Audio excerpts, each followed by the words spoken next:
Είναι ώρα για πειράματα. Αγαπητός μας κύριος Αργύρης μας έβαλε να κάνουμε 2 πειράματα στη φυσική. Λοιπόν, επειδή δεν έχω τα υλικά του δεύτερου μήματος, οπότε το ζωγράφισα. Λοιπόν, αρχικά ο σκοπός των πειραμάτων είναι να δούμε σε ποιες μορφές ενέργειας αλλάζει η ενέργεια με το λαμπάκι και το λαστιχάκι. Λοιπόν, ας ξεκινήσουμε λίγο με το πρώτο πείραμα.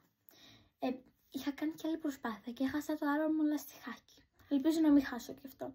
Λοιπόν, όταν το τεντώνω, έχει δυναμική ενέργεια και όταν το εξφεδονίζω, ωραία, έχει κινητική ενέργεια. Τώρα για το δεύτερο πείραμα, επειδή δεν είχα τα υλικά, το ζωγράφισα. Λοιπόν, αρχικά είναι μια μπαταρία. Η μπαταρία έχει αποθηκευμένη χημική ενέργεια.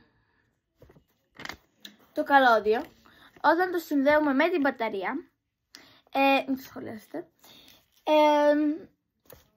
περνάει μέσα του ηλεκτρική ενέργεια και τέλος φτάνει στο λαμπάκι. Και το λαμπάκι έχει φωτεινή και θερμική ενέργεια. Θερμική ενέργεια γιατί πολύ απλά άμα αφήσει ένα χρονικό διάστημα μια λάμπα ανοιχτή, θα υπερθερμανθεί.